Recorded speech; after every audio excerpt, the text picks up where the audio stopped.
My speculation is that the Lakers ownership and front office was like, we're already paying a whole bunch of luxury tax dollars for this team. I don't know if we're making a trade to add more money for a roster that we don't think can make it. And two, we don't have much to trade. We have Taylor Horton Tucker, whose value is low right now. I'd like to point out his value is much lower than it was a year ago. And the first round pick in 2027, which they just didn't want to trade. And I think, yeah. And then you ask, hey, does, basically saying, Houston, you deal with Russ and try to handle that buyout. We'll take John Wall, who we've barely seen play basketball for 3 years, and give you an unprotected 2027 first-round pick. Like, does that solve any problems? Obviously, they decided it doesn't solve enough, if any.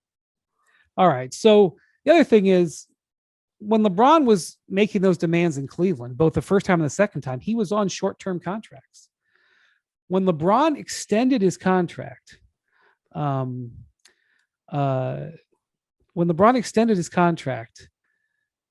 he wasn't able to put a player option into it. Long story short, the rules of the contract extension meant that when he could have opted out of his contract after the season, he was not able to do that. So he is under contract for another year. Imagine where things would be if LeBron James could be a free agent in 6 months. Right. And so I think I'm not saying that was a leading decision in the Lakers, but I'm saying that I've got to present that fact. Mm-hmm. I mean, I think LeBron is happy.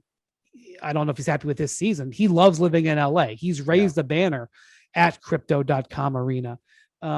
It's, he raised it at Staples Center, but you're right. You're nor there.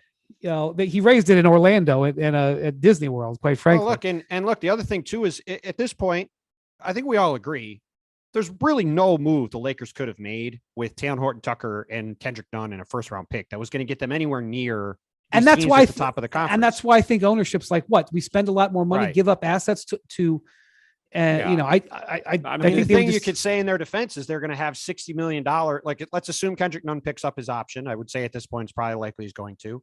You've got Russ at $47 million. You've got Kendrick Nunn at $5 or $6 million. You've got Taylor Horton Tucker around $10 million. That's over $60 million in expiring contracts. And you've got 2 first round picks this summer. That's a lot of expirings and first round picks to go do something with that you can remake the roster. So I think waiting for that is much better than chasing good money after bad. Plus, they might be able to trade Westbrook this summer. He'll be a big expiring contract. And frankly, if they trade Russ for 3 guys who are average players. You mean literally just do the reverse of what they just did 6 months ago?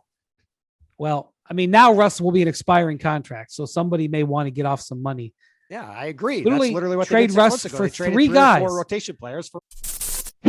Thanks for watching ESPN on YouTube. For live streaming sports and premium content, subscribe to ESPN Plus.